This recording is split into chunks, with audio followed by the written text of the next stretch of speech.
Bonsoir, merci d'être avec nous sur Journal de guerre. Au 92e jour de la guerre entre le Hamas et Israël, voici ce qu'il fallait retenir de la journée à 19h30.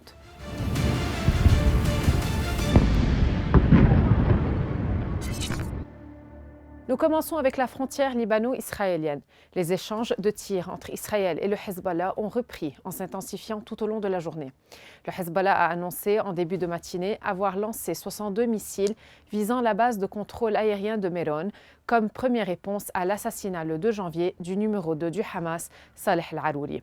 Le mouvement pro-iranien a indiqué dans un communiqué que cette base se situe au sommet du mont Jarmak, le plus haut sommet en Israël. Celle-ci est le seul centre de gestion, de surveillance et de contrôle aérien au nord d'Israël et est consacrée aux opérations aériennes relatives à la Syrie, le Liban, la Turquie, Chypre et la partie nord du bassin oriental de la mer Méditerranée. La milice a aussi annoncé avoir ciblé le site de Methoula, de même qu'un rassemblement de soldats d'infanterie israéliens à proximité de la caserne Honin. Dans l'après-midi, la formation pro-iranienne a indiqué avoir visé le site de Bayad Blida. De son côté, le porte-parole de l'armée israélienne, Avichai Adré, a indiqué que suite aux avertissements au nord d'Israël, le lancement d'environ 40 obus de roquettes a été détecté depuis le Liban dans la région du mont Méron, où aucune infiltration n'a été détectée. Il a indiqué que l'armée israélienne n'a pas tardé à répondre en attaquant une cellule de militants au Liban qui a joué un rôle dans les opérations de lancement des missiles.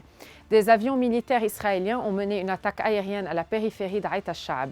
Les environs de la ville de Yaroun ont également fait l'objet d'un raid, suivi d'un et de plusieurs autres aux abords de Beth-Lif. L'artillerie israélienne a visé la périphérie de Khiem et Kfar Kela, les environs de Berj el-Moulouk, Markaba, Rab Thilain et les périphéries de Yarin, Adhaïra et Ter Harfa. L'artillerie israélienne a également bombardé la périphérie ouest de la ville de Meis el-Jabal, Oued el-Salou et la ville de Houla.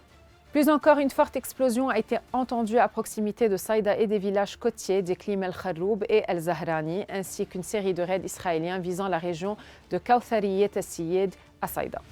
Le chef de la diplomatie de l'Union européenne, Josep Borrell, déclare que le Liban ne devait pas être entraîné dans un conflit régional sur fond d'affrontements dans le sud du pays entre le Hezbollah et l'armée israélienne. Il est absolument nécessaire d'éviter que le Liban ne soit entraîné dans un conflit régional. C'est la dernière chose dont le Liban a besoin, a-t-il dit. Le bilan humain depuis le début de la guerre à 19h30 heure de Beyrouth. Du côté israélien, 1200 morts sont officiellement recensés par l'État hébreu depuis début novembre, un chiffre qui n'a toujours pas changé selon les données publiées par le ministère des Affaires étrangères israélien.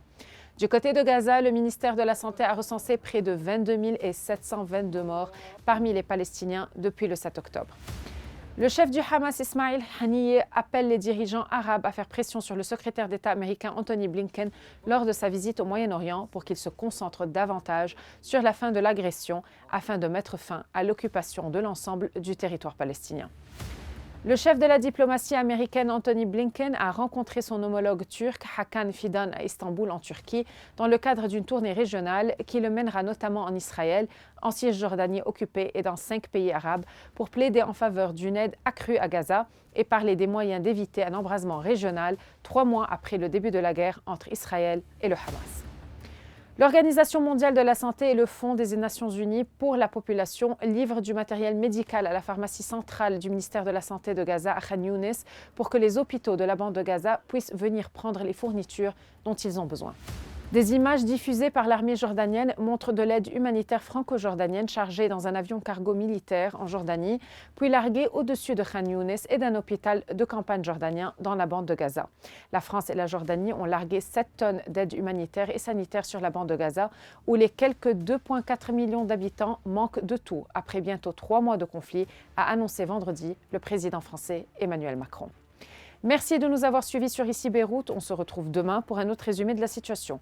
Vous pouvez suivre toute l'actualité concernant cette guerre sur notre site web www.icibeyrouth.com sous la rubrique Guerre Israël-Hamas ainsi que sur tous nos réseaux sociaux.